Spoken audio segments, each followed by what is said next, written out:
जय हिंद दोस्तों। जिस तरह से कयास लगाए जा रहे थे पिछले कई दिनों से कि बम्बई से हो सकता है कुछ ना कुछ बड़ी खबर हमें सुनने के लिए मिले, और जितने भी विपक्षी दल इस समय बैठे हुए हैं सेंध लगाए हुए शिवसेना के ऊपर, वो लगातार ये बोल रहे थे कि भाई सीपी जो है परमवीर सिंह, उनको हटाया जाए उनके पद से, उनसे या तो इस्तीफा दिला लिया जाए या कुछ भी इस तरीके से लगातार डिमांड की जा रही थी। और ऐसे में अब जो सबसे बड़ी खबर निकल के आ रही है वो ये कि परमवीर सिंह का तबादला होमगार्ड डीजी में कर दिया गया है। अब इस खबर के क्या मायने हैं, क्या इसकी वजह हो सकती है, क्या इसके कारण हो सकते हैं और कौन कौन लोग इस तबादले के पीछे हो सकते हैं, किन लोगों पर दबाव बनाया हो सकता है, ये सभी बातें आज हम इस वीडियो में करेंगे। इसके पहले नवाब मलिक साहब ने आज तक को दिए गए एक फ़ोन कॉल पे इंटरव्यू में रोहित सरदाना के साथ जो उनका हुआ शाम को तुरंत इस इस्तीफे तबादले के बाद, उसमें उन्होंने कहा कि भाई ये एक नॉर्मल प्रक्रिया के तहत की हुई कार्रवाई है और जो भी कोई लिप्त होगा एंटीलिया में जो बम रखने वाली गाड़ी का मामला है उसमें जो भी कोई लिप्त होगा, चाहे वो नेता हो चाहे वो पुलिस वाला हो, उसके ऊपर त्वरित कार्रवाई की जाएगी। लेकिन सबसे बड़ा सवाल जो उठ के ये आ रहा है वो ये कि जब मुंबई एटीएस इस चीज़ में काम कर रही थी उसके बाद भी मुंबई सीपी के अंडर इतनी बड़ी साजिशें कैसे हो गईं। इसीलिए सचिन वाजे के ऊपर, नाम के ऊपर जो लगातार सवाल उठ रहे हैं कि भाई इतना बड़ा षड्यंत्र सचिन वाजे अकेले नहीं कर सकते। इसीलिए ये कयास भी लगाए जा रहे हैं कि आने वाले दिनों में एनआईए की तरफ से काफ़ी ज़्यादा बड़े सबूत हमको देखने को मिल सकते हैं। अब ये पूरा एक आर्टिकल के थ्रू मैं आपको पूरी खबर पहले दे देता हूँ। मुंबई पुलिस कमिश्नर परमवीर सिंह का ट्रांसफ़र हो गया है, उनका तबादला होमगार्ड विभाग में किया गया है। उनकी जगह पर हेमंत नागराले को मुंबई का नया पुलिस आयुक्त बनाया गया है। राज्य के गृह मंत्री अनिल देशमुख ने इसकी जानकारी दी। ट्वीट करते हुए उन्होंने लिखा कि Hemant Nagrale appointed as the new commissioner of Mumbai police, Maharashtra home minister Anil Deshmukh. Paramvir Singh transferred and posted as DG home guard, Maharashtra home minister Anil Deshmukh. उन्होंने ये बात कही। बता दें कि इससे पहले परमवीर सिंह ने महाराष्ट्र के मुख्यमंत्री उद्धव ठाकरे से मुलाकात की थी। परमवीर सिंह का विवादों से पुराना नाता रहा है, लेकिन इस बार मामला कुछ ज़्यादा ही गंभीर है। सोमवार यानी कि 16 मार्च 2021 को मुंबई पुलिस आयुक्त परमवीर सिंह को एंटीलिया बम कांड मामले में उनकी बेगुनाही का समर्थन करने के लिए सैकड़ों ट्वीट किए गए थे। इनमें से ज़्यादातर ट्वीट्स में दावा किया गया था कि परमवीर सिंह को स्कॉर्पियो कार विवाद में घसीटा जा रहा है। रूबिका लियाकत, जो कि आज तक से हैं, उन्होंने लिखा है कि मुंबई के पुलिस कमिश्नर परमवीर सिंह को हटाया गया। पिछले दिनों एनआईए के अधिकारियों ने 25 फरवरी को एंटीलिया के बाहर विस्फोटक से लदी हुई स्कॉर्पियो खड़ी करने की घटना में इस्तेमाल की गई सफ़ेद इनोवा कार को मुंबई पुलिस कमिश्नर कार्यालय में ट्रेस किया।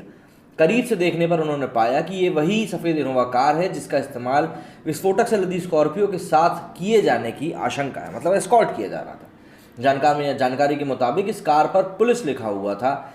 इससे पहले रिपब्लिक टीवी के एंकर अर्नब गोस्वामी की गिरफ्तारी को लेकर परमवीर सिंह का नाम चर्चा में आया था। मीडिया चैनल ने बताया था कि मुंबई पुलिस ने चैनल के न्यूज़ रूम में एडिटोरियल एक्सेस की मांग की थी। मुंबई पुलिस ने के इस कदम को भारतीय मीडिया के इतिहास में अभूतपूर्व कदम बताते हुए मीडिया चैनल ने कहा था कि परमवीर सिंह चैनल में काम करने वाले हर पत्रकार की जानकारी, उनका पता और उनकी लॉगिन आईडी उनसे मांग रहे थे। इसके अलावा मुंबई पुलिस ने न्यूज़ रूम में इस्तेमाल होने वाले software details, broadcast rundown details, shift in charge की जानकारी, न्यूज़ डेस्क के वीकली शेड्यूल की कॉपी और उन टेक्नोलॉजीज़ की जानकारी भी मांगी थी जिन्हें न्यूज़ रूम में सॉफ्टवेयर के बारे में टेक्नीशियंस की जानकारी मांगी थी, जिनको कि न्यूज़ रूम में इस्तेमाल किए जाने सॉफ्टवेयर्स के बारे में पूरी जानकारी हो। वहीं रिपब्लिक टीवी को साक्षात्कार देते हुए भाजपा सांसद साध्वी प्रज्ञा ने मुंबई पुलिस आयुक्त परमवीर सिंह पर गंभीर आरोप लगाए थे। उन्होंने कहा था कि 3-4 पुलिसकर्मियों की उपस्थिति में उनको व्यक्तिगत रूप से बहुत ज़्यादा प्रताड़ित किया गया और हिरासत में लेकर उन्हें बेल्ट से इस तरह पीटा गया कि उन्हें वेंटिलेटर तक पर जाना पड़ा था। उनकी रीढ़ की हड्डी भी टूट गई थी। इतना ही नहीं, भगवा आतंक के नाम पर पुलिस बर्बरता झेल चुकी साध्वी प्रज्ञा का कहना है कि जब जब उनकी बेल की बात चली तो न्यायाधीशों तक को धमकी देने का काम हुआ। उन्होंने परमवीर सिंह पर आरोप लगाया था कि उन्हें हिरासत के दौरान पॉर्न वीडियो दिखाई गई और उनसे भद्दे सवाल किए गए। तो ये सभी आरोप जो हैं परमवीर सिंह के साथ चले आ रहे थे और इन्हीं सभी चीज़ों के बीच में ये पूरा गरमाया हुआ माहौल था जिसमें कि राजनीति भी पूरी तरीके से हिली हुई है। इन सभी चीज़ों के बीच में इस तरह से एक बड़ा कदम उठाया जाना वाकई में ये दिखाता है कि कुछ ना कुछ बहुत बड़ा षड्यंत्र जो है अंदर चल रहा है।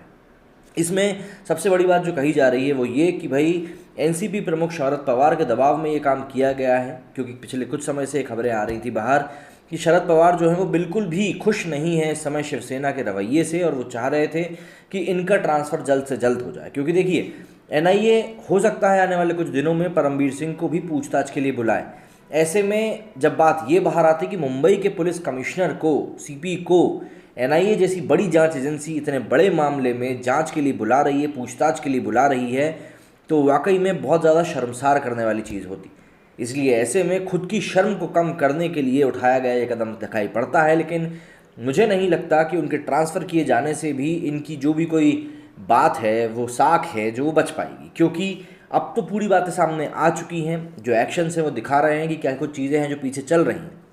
इन्हीं सब के बीच में ये महाराष्ट्र के जो पूर्व सीएम हैं देवेंद्र फडणवीस, उन्होंने एक प्रेस कॉन्फ्रेंस करते हुए पूरी एक घटनाक्रम बताई कि किस तरीके से सचिन वाजे ने पूरा एक काम किया था। वो मनसुख जिनकी मृत्यु हुई थी इस पूरे मामले में, उसको लेकर भी उन्होंने कहा कि किस तरीके से पूरा षड्यंत्र रचा गया, हाई टाइड लो टाइड वाला पूरा षड्यंत्र रचा गया। उन्होंने ये भी कहा साथ में कि अगर मेरे जैसे बाहर के व्यक्ति के पास इतने सारे सबूत हो सकते हैं, तो आप लोग ज़रा इस बात का अंदाज़ा लगाइए कि जो लोग पुलिस महकमे से हैं, जो एनआईए से हैं, जो एटीएस से हैं, उनके पास कितने ज़्यादा बड़े सबूत होंगे। साथ ही उन्होंने ये भी कहा कि एनआईए एटीएस के पास कई सारे ऐसे टेप भी मौजूद हैं जिनमें सचिन वाजे और मनसुख हिरेन के बारे में जो बीच में जो बातचीत हुई थी, उस बातचीत की रिकॉर्डिंग्स पूरी तरीके से मौजूद हैं। क्योंकि उनकी मृत्यु के पहले उन्होंने एक केस भी दायर किया था, जिस केस में उन्होंने कहा था कि अलग अलग जांच एजेंसीज उनको बुला बुला के बार बार परेशान कर रही हैं, जिसमें कि सचिन वाजे का भी नाम था। और उन्होंने इस चीज़ का भी जिक्र किया, देवेंद्र ने, उन्होंने इस बात का भी जिक्र किया कि ये सभी चीज़ें एक सुनियोजित प्लान के तहत की गई थी। लेकिन उनका यहाँ पर सबसे बड़ा सवाल ये था कि क्या सचिन वाजे अकेले ये सब पूरी चीज़ को अंजाम दे सकते हैं। इसका जवाब कई लोग यही देंगे कि भाई ऐसा नहीं हो सकता। लेकिन फिर भी बात घूम फिर के यही आ जाती है कि आखिर सचिन वाजे के साथ साथ कौन कौन लिप्त था, और अगर परमवीर सिंह गलत नहीं थे तो फिर उनका तबादला ऐसे नाजुक समय पे क्यों किया गया, जबकि लगातार सवाल उठ रहे हैं मुंबई पुलिस के ऊपर कि उन्होंने इस पूरे मामले में कितनी ज़्यादा अनदेखी करी है। सचिन वाजे देखिए वैसे भी अपने एक पुराने इतिहास को लेकर काफ़ी ज़्यादा चर्चा में रहे हैं। शिवसेना, एनसीपी के कई सारे लोगों के साथ उनके संबंध रहे हैं, और जब से वो अरेस्ट हुए हैं तब से यही कयास लगाए जा रहे हैं कि हो ना हो कुछ बड़े नाम जो हैं वो निकल के ज़रूर सामने आएंगे।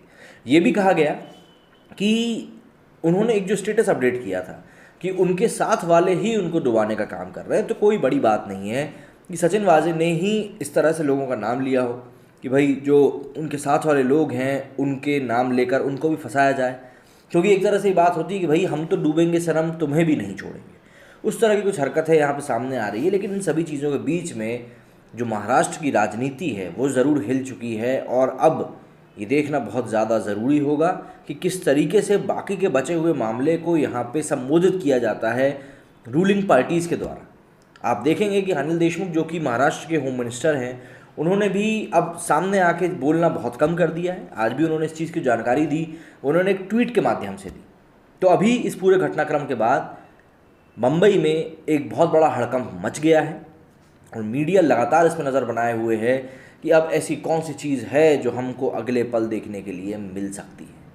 उम्मीद करता हूँ जो बात मैं आप लोगों तक पहुँचाना चाहता था वो पहुँच गई होगी। मेरे इस वीडियो में फ़िलहाल इतना ही। जय हिंद, जय भारत।